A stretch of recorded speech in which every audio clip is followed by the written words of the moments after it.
Hello and welcome to Campaign Comrades, your favorite Linux gaming podcast. Brr, it's cold out there, boys. It's frickin' freezing. Hope you at home are all bundled up by a nice cozy fire or something. By the time they're getting this, it'll be back to normal. Yeah, probably. Although I think it's supposed to stay pretty cold through Monday here. Yeah. It is. What happened so to global cold. warming, folks? You know, I thought the world was getting hotter, and Atlanta's about to be covered in ice. So I need the documentary The Day After Tomorrow explains this pretty explicitly. The Chinese need to make another fake sun and put it over here this time. It's so cold that my heat pump thing, basically isn't working. You know, it's working, but, can't keep up. So I've had to turn the baseboards back on, and no matter how much I clean and dust those, there's still plenty of dust stuck in the trap. So it's if I have a sneezing attack in the middle of the episode, you guys know why. But folks, it is already at the end of January. It has been the usual, it's usually slow this time of the beginning of the year for gaming news, but surprisingly a decent amount to talk about. We've got some stuff coming from Xbox with their developer direct. We've got the whole Ubisoft continues to implode.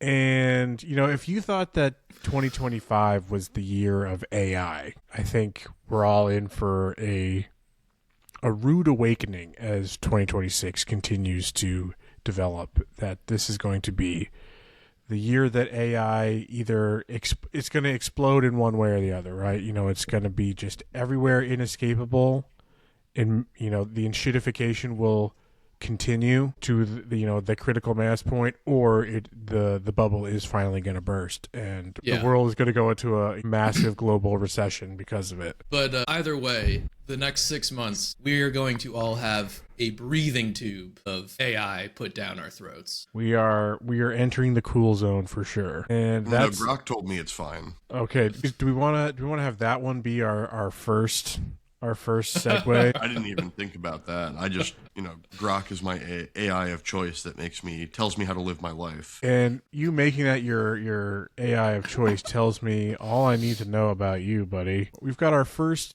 story here. Grok and X and Elon in some hot water for letting their model run rampant and create CSAM material, all sorts of sexually explicit and exploitative imagery, including those of minors. And their response to it was they just slapped it behind a paywall. So now it's just only the most sick people can use it now.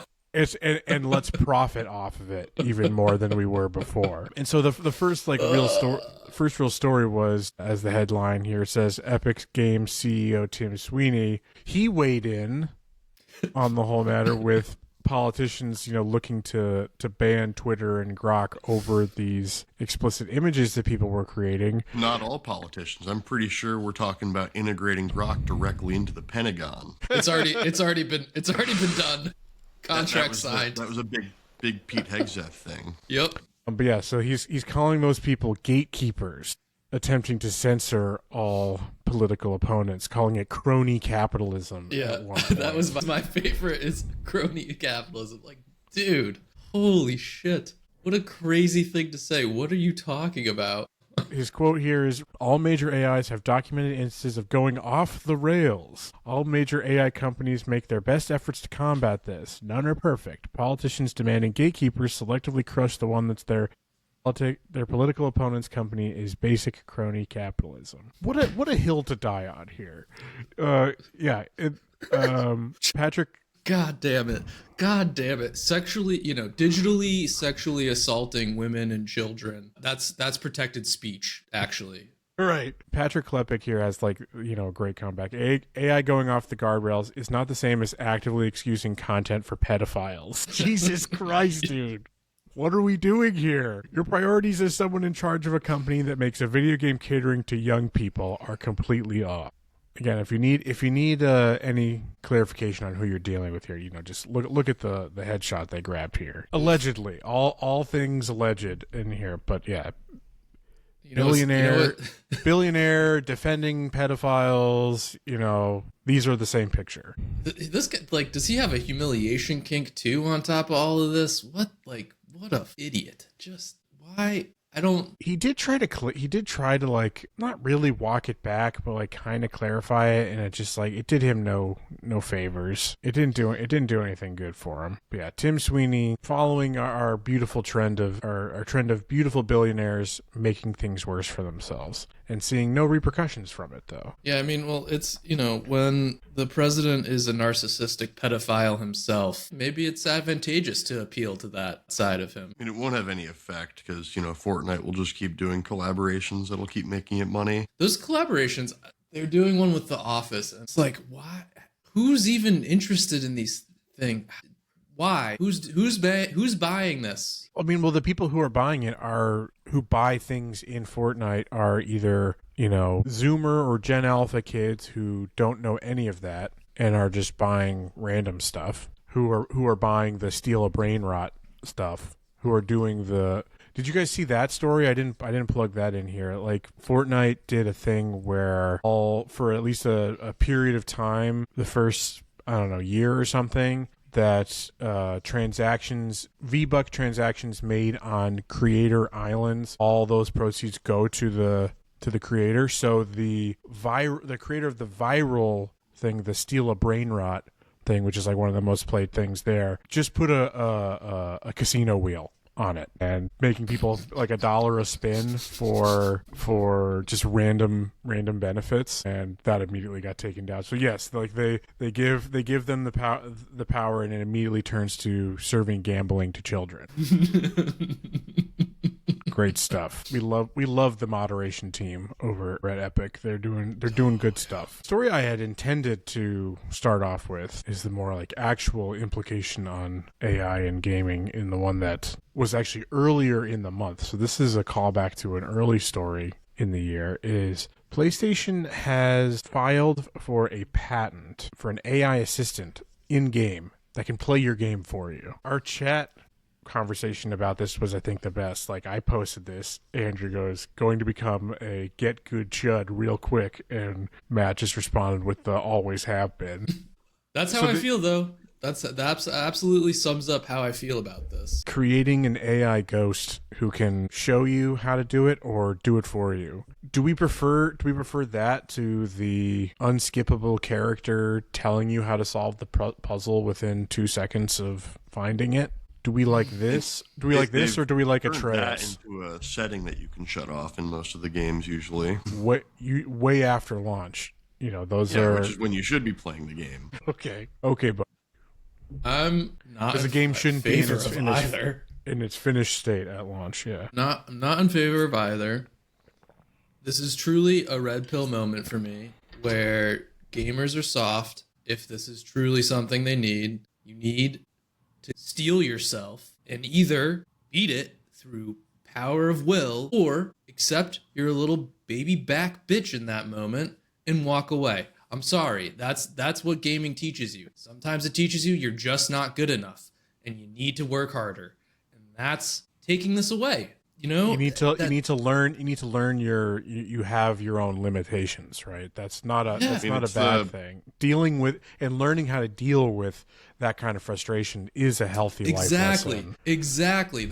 And like, I am half joking in what I'm saying, but like, that is, I think, a actual benefit of gaming, is teaching you how to deal with that sort of frustration and emotions and using it hopefully positively, constructively to even go further and push yourself harder to try and get through whatever you're working on in that game or in life. And this just takes that away. And that's like actually a perfect kind of encapsulation of some of the evils of AI, is that it takes away what is human experience and, development of yourself and your self-image and your confidence and knowing how you can emotionally regulate when you're frustrated, for instance. Like, these are things that they are taking away from us subtly, but they will have drastic impacts. And sure, maybe this sounds good to someone who's not interested in playing a hard game or putting in the work for a hard game, like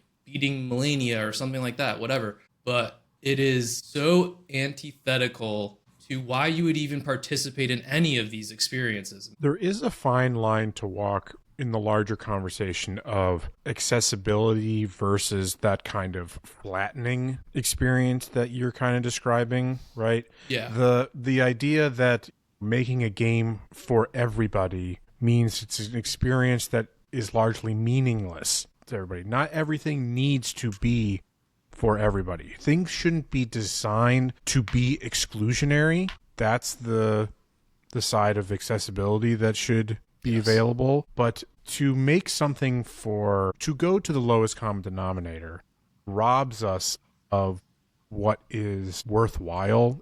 If you are looking for something to play the game for you, why are you playing the game in the first place? Right. What are you seeking to get out of it? There are entire money-making enterprises built around paying people to do things for you. So this would be taking away those hard-working jobs. Yeah, this is anti-worker, folks. It's also anti-Big Brother, because this is the exact experience of being an older sibling and then your younger sibling sucking and your parents getting annoyed with them sucking and then telling you to do it for them. You know, you're kind like there's a bit of a joke to that, but there's also something good there as well. Yes, you get to the same end result that something or somebody else has achieved it for you, but to have the person next to you, a sibling, somebody you care about, a friend, whatever, if they've done it for you, that's something that you can see, a person you can visualize, and something that you can aspire to, right? It is still better than, yes, the machine did it for me. See, the real trick with what you do is you get them 99% there, and then you go, see, it's easy, and then you walk off and make them do it themselves. Where it's like, you know, they give the example of past things, like in some 2D Mario games, they had like, you know, a ghost. It's like of a previous player or whatever who shows you how to do it. So it gives you somebody to follow, but then instead, you know, it's like thinking of a platformer, like you get to the top platform, see, it's easy, and then jump back to the beginning and make them do it themselves. So, you know, I'm all for that. Yeah, again, it is a fine line to walk between accessibility and just an outright neutering of what games are meant to be and what they are striving to offer us, because these are talking about games that pose some type of challenge, right? That there is some mechanical aspect that a person can't get past. And there is a reality that, yeah, sometimes your skill level will just keep you from progressing. And we need to become comfortable with, yeah, that's not necessarily a bad thing. Yeah, and like, again, because then it's really YouTube exists if you want to go, like, say, finish a story or something. Right. YouTube exists if you want to finish a story and like, or to get strategies. Right. Well, that's the other thing is like the part that I'm so grossed out by is the physical, like it playing, the AI playing it for you, because you can just go to YouTube. You can do your own research. You can put in some little other work to help you achieve that point. There is still, you are still, you know, the primary driver of the action, right? Like I remember when Andrew was going through and fighting Sword Saint Ishin at the end of his Sekiro run, and I'm like, take a break, go watch the tape. You know, yeah. Think of it like an athlete, right? Yeah, I watched tape. Go study the tape, and that doesn't diminish your experience, right? In this same way. But speaking of, you know, becoming a get good chud, you know, I know that the writer of this article is just trying to, you know, be a little tongue in cheek, you know. They says it's an intriguing idea, though, one in which for now just an idea. How good can an AI get at playing games or detecting exactly what you need to do to get better? If I'm stuck at a boss in Clair Obscur, will it respec my Versa with a better build? Still, it might help me finally beat Bloodborne, which would be nice. The immediate capitulation, showing your fucking belly. Again, this is an example of why gaming journalists get no respect. Get no respect. Even joking like that is in bad form. It's something Sony has messed around with in the past, not to an extent of it playing the game for you, but I know Jack 3 had a system where if you died continuously, the game would auto scale to lower the difficulty for you. Yeah, and there are plenty of games that do they don't make it automatic. They still leave the the choice in the agency in the player's hand. It'll be like, hey, you've died a lot. Do you want to lower the difficulty? There's no shame. To me, again, being a toxic gamer, I'm like, yes, there's so much shame in lowering the difficulty. I will not be doing that. In fact, I'm going to increase the difficulty. More. Yeah, you kind of said it, Ben. I think like if this is how you're playing a game, why are you playing? Just watch it on YouTube. Like, if that's really something you want in your gaming experience, you don't actually want to game. You just want to watch the stories, which is fine. But yeah, in that regard, save yourself some money. Yeah, help another creator out on the platform. Get a little bit of that ad revenue. Watch it on YouTube. No, maybe you should just be the next evolution of this is AI generated help videos on YouTube. Oh, God. I'm sure those exist. Have the AI play the whole game for you, and then you just film it, and then you have an AI create the voiceover, and then you have an AI edit it. Okay, yeah. I'm starting to see the logic here. Then Mike's I don't next have to do anything. It's gonna be Mike's next get rich quick scheme. Yeah. No. There are more AI stories, more and more. And this one is a story that kind of bridged the gap between this year and last year. Former golden boy of the industry, Sven Vink from Larian Studios. Remember, you either die a hero or live long enough to see yourself become the villain. Yeah.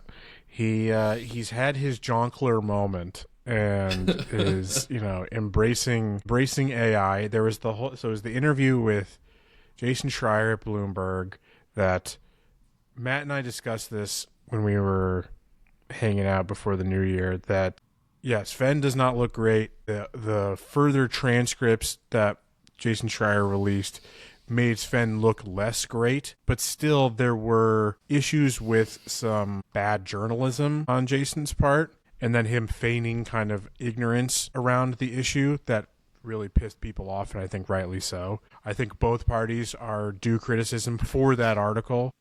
Wait, I missed that part. Can you give Jason, what did he do? He took an editorial liberty and paraphrased part of it and used the phrase and now, of course, I can't remember the exact thing, but it was like, are going hard into AI. Like, they took a liberty with the description of their adoption of it, which he then feigned ignorance with, I didn't expect people to get so mad about this. I didn't expect people to hyper-focus on that one line. And people are like, Jason, you are a smart guy who has tied into is like one of the pillars of industry analysis. And you know that was what was going to happen and what was going to make other headlines. You know this. To then feign ignorance about it, to cover up for that. It's a one line of editorialization, which is a journalistic faux pas. You do not editorialize in journalism. You report fact.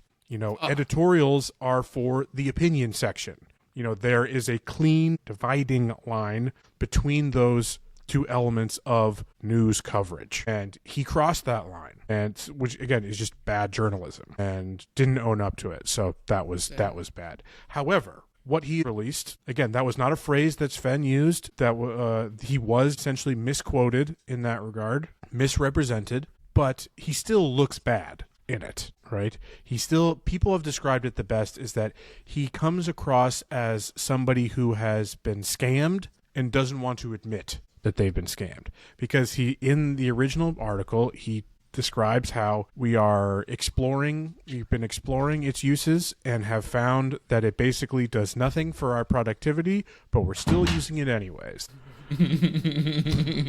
And so that blew up. And that was before the new year. That became a huge fucking backlash deal. But so that's old news. And so as that was, unfolding, they're like, we're going to do a Reddit AMA to try to clear things up. And so that's what this is they finally did this AMA. How did we describe it? Again, we talked about it in the group chat. Andrew, your response was really good. I'm gonna pull it up here. It was just some gif, but it was really funny. It was just the Always Sunny was just the botch job. Yeah. And it's so true. Like this response is not going to satisfy, I think, anybody. So he backtracks on it, but says, they're still using it in some areas of development. They're just not using it they're not using it to generate concept stuff, which was the main thing that people were we're focusing in on. And the folks on the Skill Ups team at This Week in Video Games did some good reporting themselves, where they spoke to a bunch of concept artists, the people who we should actually be getting their opinions on if is Gen AI useful for their job. And they unanimously, every single one who was interviewed for that piece, said, no, it is not. It makes our work harder for the one practical reason of you cannot ethically be certain that the authorship of your piece, because you don't know where it was, the data that it was trained from. And also it closes off their own creative imagination by having it for better and worse, it sets the tone for where things are going to go. And it is done from a non-human starting point. So it's just, no, it's not good. It is anti-art and it is ethically unsound. Sven basically says we're going to use the unethical machine in the most ethical way possible. Whereas like trying to address that ethics question of it'll only be trained on our data. I'll see if I can find it. Yeah, he did indeed say, no, guys, we're just going to rip off our own work. Okay, here it is. So yeah, the important bit to note is that we will not generate creative assets that end up in a game without being 100% sure about the... And so that's it. He could have just stopped at that first part. We will not use this to generate creative assets that end up in the game without being, except for, but being 100% sure that the origins of the training data and the consent of those who created the data used off of their own stuff. And to say something like this is, we have to take them at their word, right? That's where it comes down to, is do you take them at their word? Do you take into account this, backtracking, the hemming and hawing, the yes but of their concessions, realizing that yes, there is, you say that you're not going to use, or that you're going to try to use this AI ethically, but the fact that if there's AI in it at all only sows distrust and uncertainty. We can't that the cleanest thing to do is just to have a blanket, oh, we're not going to use it. Yeah, like you've already, oh, oops, you said you're going to use it. You've gone too far. Like how these models are, what do you mean you're only going to train it on your data? How can you even verify that that's what's happening? First off, like there's no, to your point, without dedicating the resources to building their own model. Exactly, to literally build their own AI model, which at that point just make the game. Just make the game. Yeah, just make the game. Like, God damn what it. the fuck? And yeah, so, the idea of being like, oh, we're not going to use it, but we totally are going to use it because it's just trained on our data, though. Like, come on, man. What did you expect? Like, they would be better off not even talking about this if that was how they were going to handle it, in my opinion. Which is what this backlash is going to do, and it ties a little bit into the next bit with Valve rewriting their standards for disclosure, which a rare loss for Valve, in my opinion. I mean, yes, but it is complicated because generative AI for creative assets is different than, you've made this point in the past, right? That what we call one of the major problems that has occurred is AI has become a blanket term for things that we would not have considered AI in the past. Right. Some of these development tools that are not generating creative assets are things that have been used for years and years and years. These are productivity tools that have existed for a while that are not using like the same. They're not burning down the rainforest to check their code type of thing. It's not the same level of thing. Right. So there is a bit of confusion that comes in. So I'm less critical of this bit here because it is making that clarification of what must be disclosed is the generative creative content, but that dev tools are not the focus of its efforts.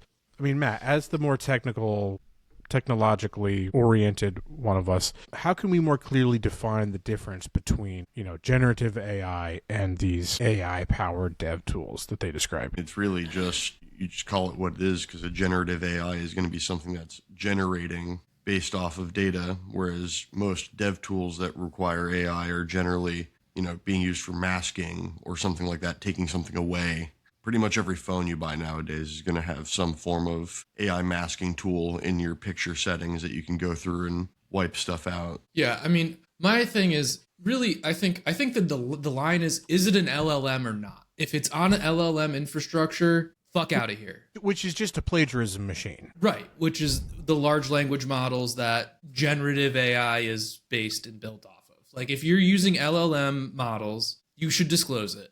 If that my read of this was that no, you should hide it and then get caught about it like the Claire Obscure devs. An unfair version of that. They disclosed all of that, all done during an experimental phase. Yes, which is harassment versus flirting. Yeah, I know, I understand, and it's I will criticize them for failing in their quality assurance. Dragnet to take those out and for experimenting with it in the first place. Granted, with the exception that, again, this is not an excuse to say that, you know, because everybody does it type of thing, but it is at least in a different league of Sven, because Sven was like, yeah, we're doing it because everybody's doing it and we need to explore every tool. It was the Stellar Blade developers basically came out and said like they have to use it because the size of their team can't compete with the size of American or Chinese teams and what they can accomplish in a day. I didn't see that. Yes, it was sandwiched right after they sent out the thing saying that they gave a bonus. They gave a big bonus. To all their employees with like AirPods Max and stuff like that. The Sandfall people were like, we tested it out, we didn't like it. The two things that accidentally got left in were from that phase that should have been scrubbed, and that was a failure on their part. But it's like they tested it out, found it to be not helpful, and then they moved on. You know, they moved on and are firm that they're not going to use those ever again. Whereas Sven is like, yeah, we've tested it, we've used it. It doesn't really work that well. We're still using it anyways. You know, there is a gulf between those two, and people were trying to put them on the same level, and I don't think that is fair. Criticism is warranted, but I don't think it's on that same level. I would, for the most part, I agree with you there. I just don't. I like these AI should not be part of the creative process. You are directly hindering yourself, and you're gonna get Sony'd. You're going to get marathoned. You're going to end up directly copying someone else's work if you do shit like that. There's just no way that won't eventually happen. But Matt, what's your opinion on the Valve thing in general? Rewriting these rules for disclosure, which again, Tim Sweeney popped his head up in that discussion as well. Yeah. You had to. It's not even his platform. No, it's his direct competitor. Well, he needs to talk whenever someone else is doing things because he needs to make sure that people pay attention to him. I mean, I didn't actually read what they rewrote about there. It's this bit here. It's just that these AI-powered tools such as code helpers do not require disclosure, and that efficiency gains through the use of AI-powered dev tools is not the focus of its efforts. I mean, the reality is going to come that, like, I've seen it more and more that you're going to be seeing this a lot more with developers this year in particular, next year going forward. Well, people were making that point, right? And like, you know, with Claire Obscure getting stripped of that indie game award, people are like, you're going to have no games to give awards to in a couple of years. Again, it's not an excuse. It's not an excuse just because everybody does it. You know, it's like your mom always said, if your friends jumped off a bridge, would you do it too? I mean, what's going to really be the first indicator is the first company that makes real big money off of something like this, because that's going to be the jumping off point that tells other companies that they too can pay less to get more. And people were saying something similar about Sven and Larry and Claire Obscure to some degree as well, that like, okay, these games have been so successful and have games or studios have been so successful, they've used these things. Does that mean it's open season now? But I don't know. This backlash has been pretty strong. I don't know if it's as clear as that. What I think is more likely, as you kind of said earlier, Matt, is that people are just going to be quiet about it.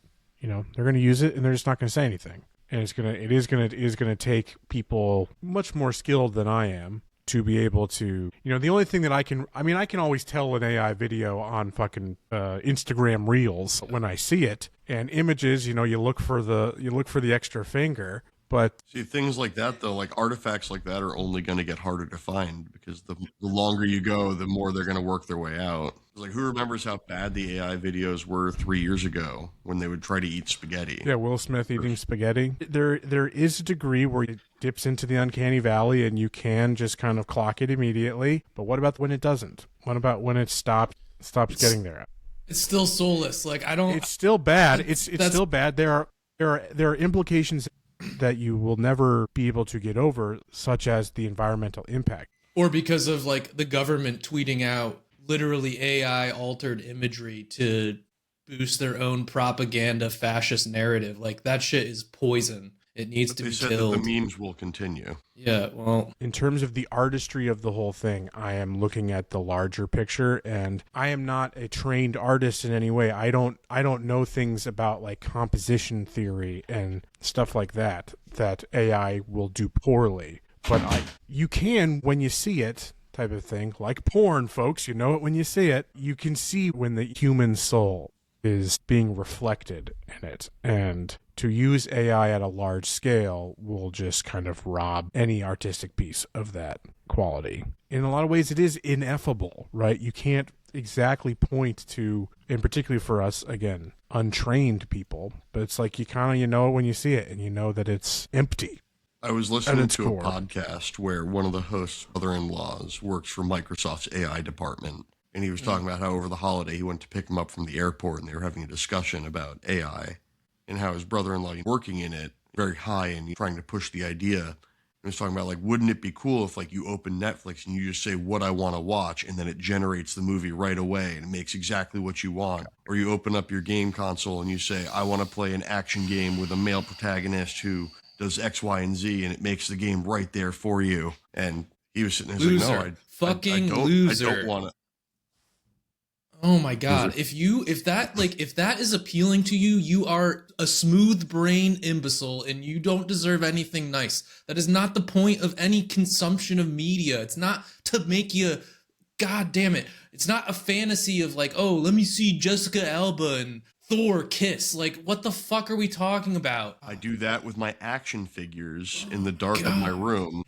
Please, again, if you can pick them up and make them go mwah, mwah, mwah, mwah, and they're both boys, mwah, mwah, mwah, that's a doll. That's a doll, right? It's a doll. That's fine. That's fine. Accept it. Action figures have posable joints. That's the action. The one bright story again. Someone doing it right was. It's so weird to praise Games Workshop, truly, and the 40K people, but they're like, yep, nope. They did what we've been saying that Sven should have done. Is just nope. It's banned. There will be no Gen AI anywhere in any of our products ever. Goodbye. Insert raucous crowd noises. Right. Yeah, it's like it's that easy. It's that easy, folks. And, Games Workshop can afford to do that when they, increase the price of their fucking plastic. Yeah, exponentially. At least they can afford to pay creatives. I mean, they also don't want to use LLMs because it would be scraping the shitty fan-made creations off the internet. Yeah. All right. So that's enough. Price of injection mold plastic also just went up. Can't have everything. No, I think it's the price of importing said injected mold plastic. All right. I think that does it for our AI takedown from the month of January. I'm sure more to continue. But speaking of takedowns and takedowns from within, we've got our next, again, it's a recurring story, right? It's the stories that never end. Matt, tell us what's going on with Ubisoft. And Andrew, I'm going to want your input at one point. I mean, Ubisoft has gone through and they've done another realignment, more or less. They looked at everything they were making, said, these aren't going to make us money, so we're canceling them again. Including the Prince of Persia Sands of Time remake, which by all accounts was done. Maybe needed some more polish. Insiders were saying like that they maybe expected another delay for polish, but like, how long has that been made? How many different studios? It's been through development hell. I think it's gone through 2. And it's been rebooted twice. I think it was like Mumbai is where it started, and then maybe went to Ubisoft Montreal after. I forget. So like, there's a fine line for me because like I understand from an industry perspective, like you can't necessarily fall into the sunk cost of like, No, we just need to keep pouring money into it, and it'll eventually not make us that much money, and we'll only lose a little bit versus losing everything. But this I is wonder also if the there's same the difference. Ubisoft that. I wonder if there's a difference in the tax, what their tax liability would be to be able to write that off as a loss without publishing it. That if this canceling the project give them look better on their balance than all of the news dropped their stock prices to a record low for 39%. And it's worse than that if you compare it to what its record high was in 2018. Oh, yeah. It's down I think it's down like 82% or something like that since 2018. Yeah, just 5 years ago. It was up over 100 something a stock. Now it's down to 4. Yeah, and just 5 years ago they were trading at $84. They're now trading at 4. Now they're down to 4. That's here. Yeah, it dropped 34% in one day, a loss of $1.17 billion. Or 1 billion euro. The point I was going to finish with, though, was it's weird, though, because they'll cancel this one after 8-9 years of development hell, but they will keep Beyond Good and Evil 2. Yeah, what the fuck? As the longest tenured game in development. That I'm pretty sure the first announcement of that was 2007. Has it beat Duke Nukem Forever as the longest? Pretty sure it has game? At this point. I don't know. I think it was 2007 was when it was first announced. But they've readjusted their focus. They're focusing explicitly on open world games Duke Nukem and live service. is 14 years. Beyond Good and Evil. Yeah. Wait, hold on. Why does it say the record for is 14? Yeah, Beyond Good and Evil is at this is the Google AI. Why am I trusting the Google AI? Don't trust it. Don't trust its lies. Because then it says, Beyond Good and Evil is 16 plus. So it's like, how is that Does it not count until it actually releases? I was going to say, is that it? Is that the count? Because it's not real? It would consistently keep adding until it comes out. Yeah, is that it's not real. I guess is like that Duke Nukem actually released, so that's the record of the longest developed game that did release. But yeah, they're splitting their focus to open world games and live service titles.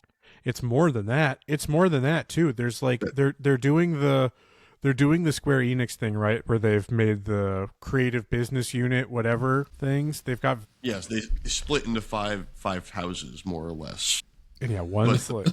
They've said that their primary focus on future development games is open world and live service, which generally falls into Assassin's Creed, Far Cry versus Rainbow Six, Ghost Recon. Okay, so the previously established Vantage Studios encompasses development of Ubisoft's 3 biggest brands, Assassin's Creed, Far Cry, Rainbow Six, and that these remaining divisions are themed, basically. So Creative House 2 is shooters, The Division, Ghost Recon, Splinter Cell. Creative House 3. The Division, which just lost its director. Well, and saw sizable layoffs. So then there's live experiences like For Honor, The Crew, Riders Republic, Brawlhalla, Skull and Bones.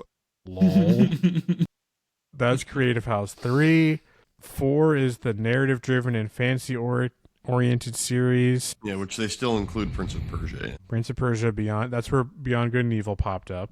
And then Creative House 5 is family-friendly things. Just Dance is the centerpiece there. I'm half expecting the Black Flag remake to eventually hit the same closing, getting shut down at this point. Well, that's the one was one of the assumed delays, because they canceled 6 and delayed 7.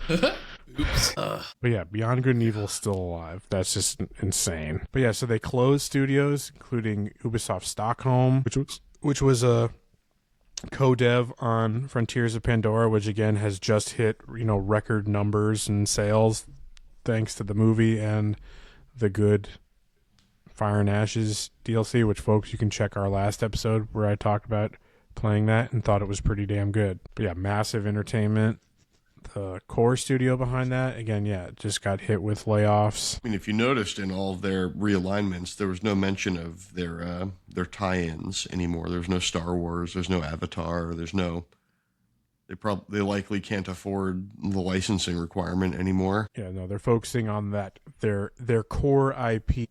Yeah, I mean, I don't know. I don't find this all that surprising considering they spun off their most valuable stuff. Like that was kind of them What I soft understand, launching what they're what I doing understand now. as different is because people are like, "Wait, didn't they already do this? What's different here?" I don't know if it was actually mentioned in this article, this specific article on IGN, but that it's the fact that each of those creative units are not only dealing with their own IPs and all that kind of stuff, but they have their own financial liabilities. That they are discrete financial entities. Yes. And in terms of profits and for But they any still risk as well. they all do roll up into a parent organization. So I don't exactly, I still don't fully know how this differs from that original split. So the main difference is that split was allowing for it was Saudi PFI, right? It was the Saudi Tencent. Oh no, it was Tencent. Yeah, sorry, Saudi Tencent is EA. China. Yeah, yeah, you're right. Tencent. That was what was different. There is they took that entity, they pulled it out of their structures, kind of, and Ubisoft as an organization owns a percentage of that entity, and Tencent also owns a percentage of that entity. So Ubisoft's ownership rolls up to the publicly traded organization. And that's separate then from the rest of their entities now that they've created for these, what did they call them? These creative units. Yeah, creative units. Which Square needs to get on them they should copyright that. They're awesome titles because their creative business unit is the name of their different operations. Come on, that's gold right there. Yeah, so we're not going to get much suing them at this point. Yeah, they're like beating up a small child for their lunch money. So we already talked about how their stock price absolutely plummeted, and I'm telling you guys, buy the dip. It can only go back up. It's only so far down it can go. The short sellers made a pretty penny the other day. But sure they did. The other thing coming from this is reporting from Gaming Insider's Tom Henderson, who has spoken to many employees that we should expect to see mass quitting ahead of layoffs. That employees are fed up with this, that they are openly criticizing. The funny part is they prefer you to quit over laying you off. Quitting has less... no severance, need for severance. Exactly. It's the same reason why companies do the force back to office so that they don't have to lay people off because they'll let them leave voluntarily. Well, that's part of this, right? That was part of that restructuring is mandatory five-day in office with like a certain number of work from home days, and that's totally the intention, right? Is to make some quiet quitters, right? But they're not being so quiet, and they are at the very least. This one was interesting that they've taken to LinkedIn to publicly announce that they are looking for new work while still on the job. So they are, but their cool company Slack channels are going crazy. That they are shaming leadership, the final nail in the coffin, fast tracking their existing contingency plans. And I don't know how their company works, but if they have an ESOP, I would be pretty pissed too if my ESOP was getting fucked this hard year over year. And so this is the thing that we gotta look at here is that what makes Ubisoft games bad today are not the developers, and it's not the talent of the development team. There are still very, very talented developers at Ubisoft. The bad things that get tacked onto Ubisoft games come from the people at the top that are making these decisions, who will see no effect from any of this. That they're not going anywhere. That those type of decisions will remain. And so now they are going to lose the talent that still made a good game underneath all of that, and you're going to have nothing. You're going to have bad monetization with bad gameplay. Yes, but what if I hire an LLM to scrape all of their data, because once they work for me, their data is mine and not theirs, and then have the LLM work off their data to make me good games, but now I don't have to pay them. You just got to pay Sam Altman and NVIDIA. Oh, this one was funny today that someone posted something about all of the AI chip companies being like, not selling not selling graphics cards and RAM and stuff anymore, that they are only selling to the data center people to go all in on AI without realizing that by doing that, nobody's going to be able to buy the devices to use their AI models on. Well, that's because you're just going to do your... It's all in the cloud, right? It's on the cloud. Yeah, that was Amazon's thing, right? That you're gonna rent space on the cloud. You're not gonna have a PC anymore. Yep. Just plug in, baby. Just plug in. It is an Ouroboros. Universities have been doing that for a decade now. My university wiped out a bunch of the hardcore desktops in like the library and some of the different centers to make them just cloud machines that you would access. And the only building that I went to that had dedicated desktops was the engineering building, because you can't run SolidWorks off of a cloud machine. Or you could, but it wouldn't work. Yeah, but like, that's different than... Well, you will own a Chromebook and that's it. Yeah. And even that, you've got to rent. That's all these kids know how to use nowadays. I know, but I'm thinking about me right now. Enough doom and gloom, I guess. Let's talk about some games. Let's talk about some game announcements. We had Xbox Developer Direct, their annual pre-recorded showcase where it's always 4 games, but they only ever announce 3, and the 4th one is always a surprise. This year's surprise, The funny part was there was a couple people in the know who did some deducing and were like, it's probably going to be Kiln, because that's a game that they talked about X amount of years ago we haven't heard about, and it would fall right in line with the studios who were there. I don't remember that ever being talked about before, so it got me. If they said, oh, it's going to be Kiln, and I'm like, what's that? But yeah, so this is from Double Fine, who, we love Double Fine. We love letting them do kind of weird little things, but pottery-based multiplayer party brawler, I don't know, Chief. I don't know about that one. We like letting you do weird single-player stuff. I don't want this. I mean, I'm happy for them that they are given the freedom to do weird little things, but someone compared it to Remedy doing the FBC Firebreak. It's like, why pivot this direction? Why do that? Like, they're similar studios in the sense is like, you do weird stuff. We like that. We like that about you. We want you to do more of it, but not in this direction. Fuck. Yeah. I've got zero interest in that. I don't even want to really talk more about it because again, not trying to be super negative here. There are 2 that I also don't really care about Forza. Japan looks great. I would say it looks really good.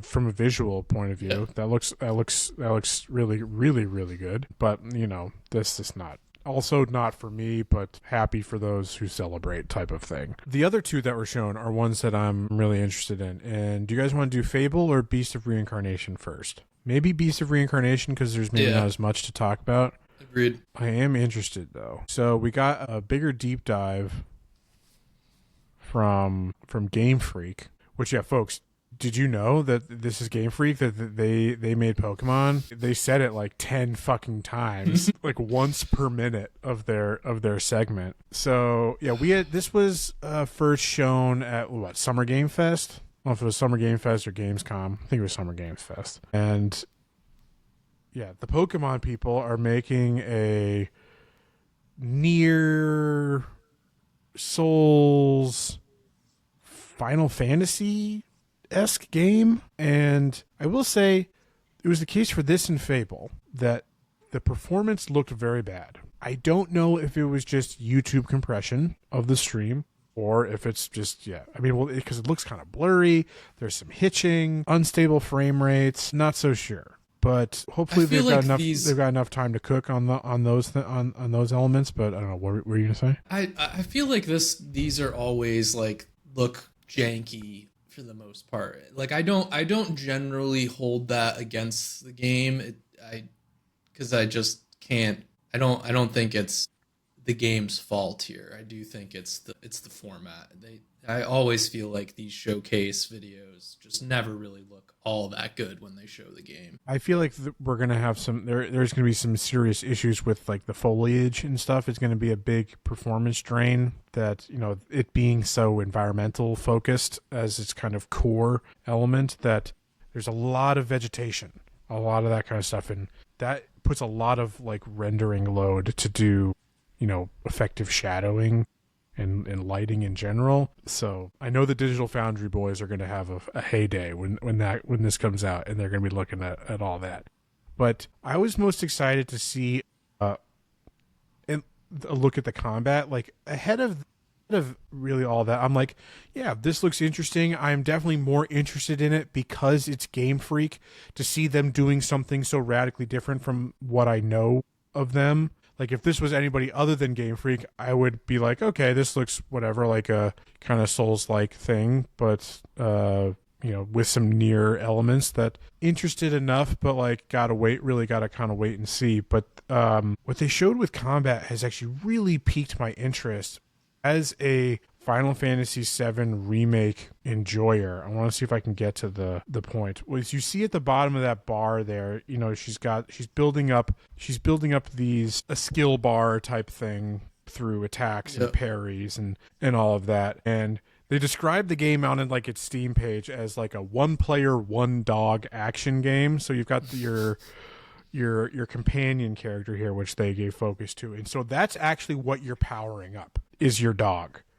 And so you see this here. So this is what it is, and so why this is like so Final Fantasy VII coded is she builds up these powers, and then you get to, it's basically like you're building up your ATB bar, and you will learn and can equip through a skill tree. You can equip skills both with yourself and with the dog that have these abilities. So then, like the ATB gauge, time slows, you choose a command, and it does, this cool super attack. And she's got her own special attacks, and there seems to be some good build crafting with, so look, that the dog just applied a status effect from that move. It's this element here that has got me super excited, and actually really hoping that this is performant,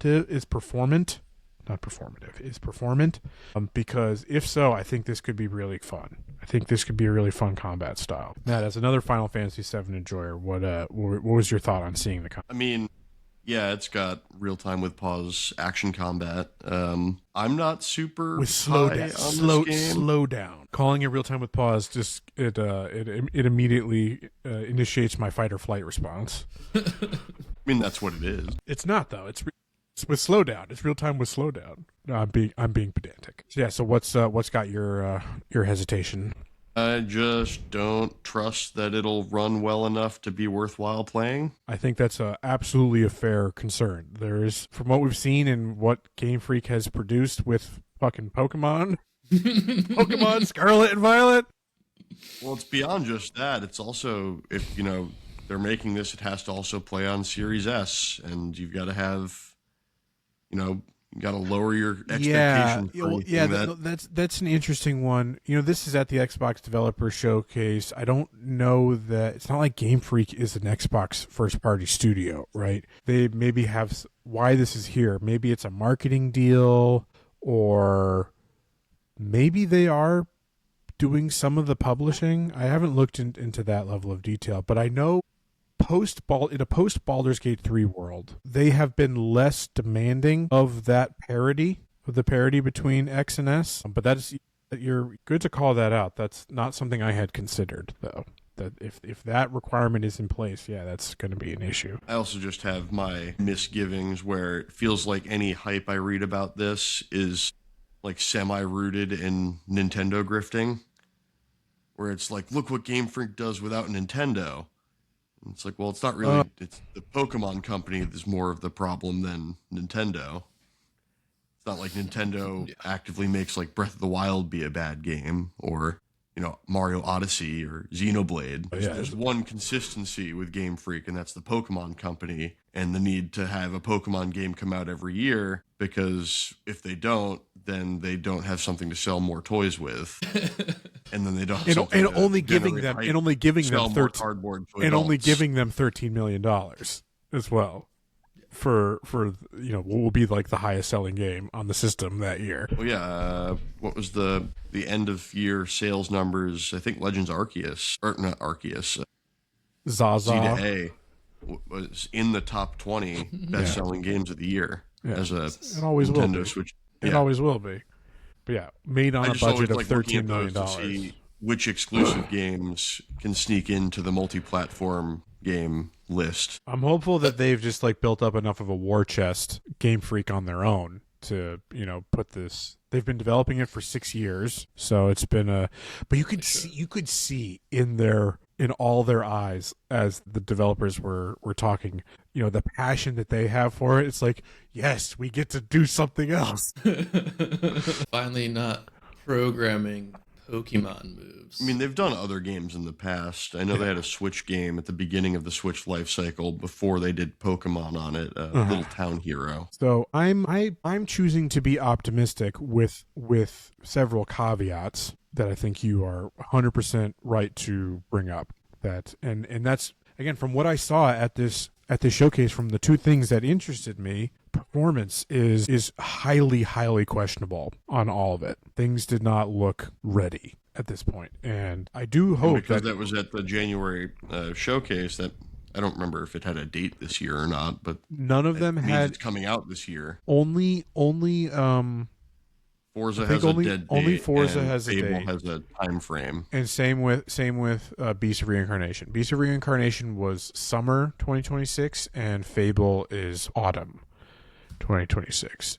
So speaking of Fable, let's jump into that. I know, Andrew, you had thoughts on Fable. Yeah, I was certainly much more interested in Fable after watching this than I expected to be. This has a lot of what I like about what I enjoyed in Skyrim. I can kind of feel some of that in here for myself, and that appeal is there. I have some concerns. I feel like they are over-promising on what this game actually has to offer. I said to you, though, that's core to the Fable identity. So yeah. That's promising in terms of what of how this lands, as they are inheriting the spirit of Peter Molyneux and Lionhead. Ryan McCaffrey, I don't want to see your face. I don't know why. This is not just the. But I think the combat looks fun. The story sounds like it could be intriguing. The world looks like it might be. I love the really architectural pretty. style. Yeah, exactly. I will say. I agree.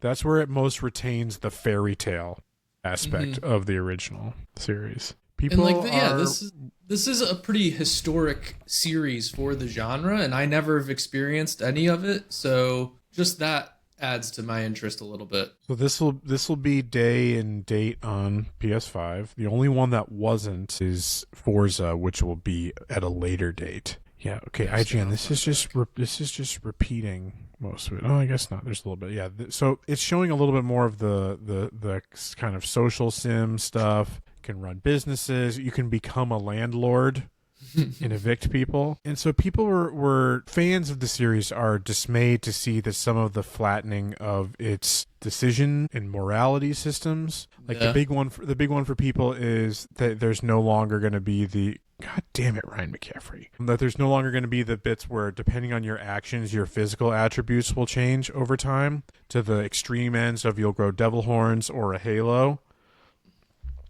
And their whole reasoning was like they want your reputation to be fluid depending on where you are, that when you go to a new region, your reputation will be at zero again. Basically, you can keep building your reputation differently in different areas. Whereas if you roll into town with devil horns, your reputation will precede you, as it were. And they're like, we don't want to do that, which seems to be perhaps a bit of a cop-out in terms of it's just an overly complicated system that they didn't want to deal with. Oh, no, it almost feels more complicated to do it how they're supposedly doing it this go around. They can keep it localized in that way. They don't have to the choice and consequence doesn't have to be as far reaching. The flow charts are broad, but only they're wide but not particularly deep. Whereas it's the whole fucking thing, right? It is something, the decision from the first hour is creating a tree that will ripple out, 10, 15, 20 hours later. I will say I disliked how they spoke about the morality system and calling it subjective, because it's not that it's subjective in the sense that whether your actions are good or bad are subjective. It's that to each NPC, whether or not they think what you did was good or bad. That's how they meant subjective. Which I like that. I like that people have, NPCs have their own opinions, and you're going to have, that bad people are going to, enjoy you making the bad decisions type of thing. Not everybody is people aren't a monolith. I appreciate that aspect of it. But then they're like, yeah, we're morally gray, or there is no black and white. And that kind of cuts a little bit against the fairy tale aspect, right? That's right. Part of the draw to a fairy tale is the clear cut things are good and bad. It's as simple as, right? That's part of the nostalgia, that's part of the appeal. The one part that, to me, that I'm most hesitant about, as I described this to you in our chat, that it's that aspect of, yes, every NPC has their own opinion of you. It's how is that manifested? And I think it's an inherited bit from the series. Apparently that's not unique to this, but in the clips that they showed, the NPCs don't fucking shut up. And the barks that they... I like hearing NPC barks, with them going about their own lives. Yes. And making that world feel alive like that. But it's without engaging an NPC. They will yell their opinion at you regardless as you walk by. You are it's main character syndrome type shit. It's two main character syndrome. 100%. It also just results into NPC barks being two variations of a positive or a negative line that you're hearing over and over and over and over again. And I have the feeling that will get really, really fucking boring and grating. It's like, give me some fucking peace and quiet here. You're an NPC. You talk to me when I want you to. Yeah, speak. You don't speak until spoken to, bitch. That's the real main character thing that I want. Yeah. No, I felt very similarly that those scenes where they were showing that I was already annoyed by the NPCs. I was like, okay, shut the fuck up. Shut the fuck up. Leave me alone. God damn. It's going to make me become evil because I'm just going to kill each of them as they talk to me. Shut up. Fireball. Okay, I know we had one last thing that you wanted to bring up here, Andrew, and this was a column from the GOAT himself, Gene Park, writing in the Washington Post. His analysis of the ball and gun gamer, the plague of uninformed expertise. And we don't have enough time to do something like a reading series here. But so what was your takeaway from Gene's usual stellar work that he puts out? Yeah, so shout out Gene. It is definitely another great article and piece from him. I really found this to be a interesting examination of gaming culture as it stands today. And I think what I liked so much about it is that, and Gene doesn't actually delve into this, but I think it's subtext in a way, is that this phenomenon applies not just within gaming culture, but more broadly to the media and news and community landscape in this country and to some extent globally at this point. And I highly recommend you go read it. The Ball and Gun Gamers, he talks about how something we're kind of all familiar with, the bro gamer, the gamers that play sports games and shooters. It's COD, it's 2K, it's Madden. And where it gets infuriating is then that those are the people who have the audacity to say there are no good games out. Right. The gaming is dead. Don't let Claire Obscure win Game of the Year. Yeah, wanting Arc Raiders to be the Game of the Year winner over Claire Obscure, and it's.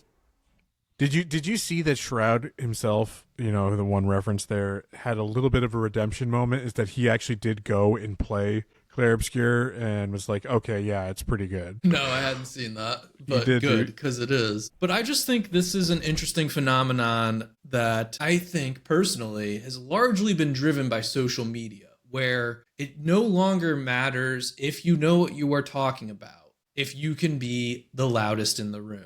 And the Ball and Gun gamers have become the loudest in the room when it comes to gaming culture to some extent. which is been detrimental in my opinion. I think it is harmful.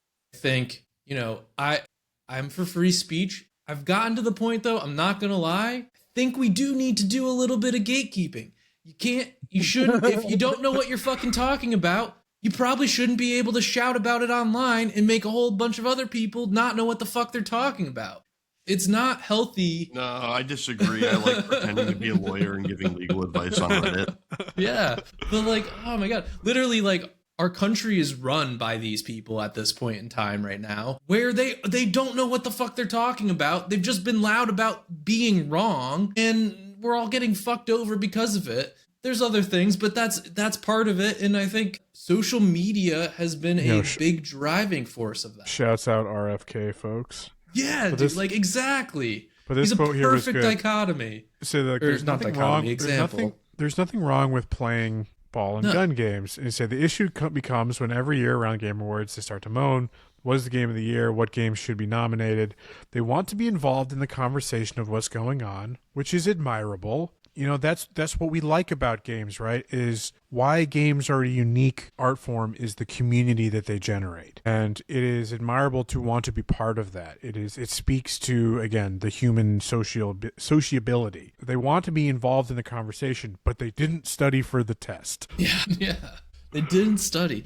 And the thing is, it is admirable to want to be a part of that conversation. But if that's what you want, then you can't be a little bitch and be like, oh, the lead female character's ugly. I can't play this game. But that's not the reason those people are doing it, right? They're clout chasing, right? That is about trying to build an audience to farm rage for impressions and revenue. Absolutely. Right. It's easier to be, to get those clicks off of owning the libs or making everyone mad at you. That's 100% the case. I think it's driving that. There is one thing there. Go ahead, Ben. I'll let you go. I was going to say, it's about being loud and wrong. Yeah. Loud and wrong. There was one interesting stat in there in this article, which is more of a editorial than a pure journalism piece. This is a column piece. He's not reporting. Yeah. So this is where that kind of stuff belongs. For sure. But he did have an interesting stat that we've talked about this before, but I don't think we've cited this yet. And it was that a 2025 survey found 63% of gamers only buy up to 2 games annually now. Yep. I mean, shit's expensive, dude. Yeah, it is. And I think that's a tough reality, and that does, reinforce some of this division and feeling left out. If you can only get 2 games and you're going to like the shooter Call of Duty and you're going to like the sports game, it does become a little bit harder to take that risk. So it did give me that bit of perspective, I think, of allowing some of these people some grace. But the loudest, brash leaders of these sorts of narratives and online angst are bad faith actors, as you said, Ben. Like they're doing it to drum up an audience and clicks and incite that sort of behavior, which is very toxic. It's not good for anyone. The insight that spoke to me was like that it's post-pandemic effect as well. It's the reality that gaming was opened to more people and more casuals, and more casual people started to consider themselves gamers. There would be a certain cadre of people, whether it's your mom playing Candy Crush or the sports game enjoyers, the ball and gun gamers, who would be like, yeah, I'm not a gamer. I don't consider myself that. Yeah, I play FIFA, but I'm not a gamer. And it was that realization that, that thirst for community that people weren't getting in the height of lockdown, that they did try to fold themselves more into the community, but they have still, so they try to speak on it, but speak to an industry that they've barely entered. Yeah, they have not. Now, in their defense, I don't want to walk around and call myself a gamer. Too many bad associations. What is it that Triple Click does? They've got the distinction that between the capital G gamer, we're lowercase G gamers, right? Is the capital's the one that says gamer with a words. hard R. Yeah. Yeah. No, that's not me. But yeah, I found this to be just an insightful article for the industry. I think it's highlighting trends and issues within gaming culture that extend beyond that community and are largely toxic to all of us. We should be a wide tent when it comes to culture. Like, we should be accepting of what people enjoy and be able to let them do that. But at the same time, we must recognize within ourselves when we do not have a wide scope of view and do not have experience to really speak on something of that nature. I don't speak to Jamaican food. It's time to sit down and listen. A JRPG player is talking. You're goddamn right. All right, folks. That's going to do it for us today. It's been I would actually say, surprisingly busy month for what January normally is. Not a lot of games have been releasing. I was doing this looking at things after the Xbox Developer Direct, and I'm trying to like plan out some content stuff here that I want to try to do on the channel and what games might be applicable and all that. And there are a lot of games announced but have no dates there's plenty of stuff that is ostensibly releasing in 2026 that I am very excited for, that I am highly anticipating, but almost nothing that has a date has me remotely interested. Like, I'm pretty sure 007, the new Bond game, it's like the only thing upcoming that I'm like actively like, yeah, I'm going to play that kind of day one. Is that next month? No, May. It was March. It got pushed to May. Like, there are a couple Souls likes, but Code Vein 2 has got to be super good to get me on board, just because I don't need to be back to my New Year's resolution. I don't need to be spending money that I don't need to. I didn't love the first game. Didn't hate it, but didn't love it. So don't need to buy that right away. I don't know. Neo 3, moving away from the mission-based structure to a more open world. People claiming it's going to be their Elden Ring. Makes me a little bit more interested, but not really. You know, to make Matt happy, if I'm going to play a Souls-like or a Souls game soon, I'm going to play Bloodborne. No, you won't. That's why I said if. If I play one next, it's going to be Bloodborne. None of these new ones are really screaming to me. And then that's about it. Like, there's really not much that's coming out. Like, it feels like these first few months are pretty barren, and that we're not going to, until we get like a Nintendo Direct, which is probably upcoming first week of February. And people have said that maybe a PlayStation showcase, not a state of play. They are also due for one in February. Yeah, so that's maybe a glimmer of hope of getting some release dates, because I guess Pragmata in April is one that I'm That's pretty. March, isn't it? No, it's April. I thought it was end of March. I'm pretty sure it's April that I'm kind of keyed into, but like that's about it. Like, and it's like nothing that I'm like super excited for. So I'm still just plugging away at the backlog, and it's like, yeah, we got to look out for those two showcases, because then hopefully that starts to firm up the first half of the year a little bit more. Because other than that, you're waiting till summer showcase for second half to start materializing, and that sucks. Because like, I mean, Andrew, are you going to be playing Resident Evil next week or next month? Probably not next month, just because I'll be doing Returnal most likely at that point in time. But we're doing Returnal in March. April? No, because that's April. That's Matt's game, so that's April. So I'm saying Okay. I'm not doing What's that March? for What are we doing March? March it's is a a topic. topic. It's a topic. We're doing Skate Story next next week. Next week, right? Yep, next week. Matt, are you playing? You're playing on Switch. You're going to play on Switch, right? I haven't started playing yet. I might just play on PlayStation because it's got the. No, I thought you had said that you bought a copy. I did. No, I was going to buy a copy. Got it. But no, I'll be interested to. I'm interested to hear about how you guys felt it performed on, or yes, in this case, how Andrew felt it performed on Switch. But yeah, so you can look forward to that next week. Short little game, a lot of fun. I've been listening to that soundtrack all the time. So good. But yeah, we'll talk more about that next week, folks. We will see you then. Stay warm, stay safe. We will talk to you later. Bye-bye.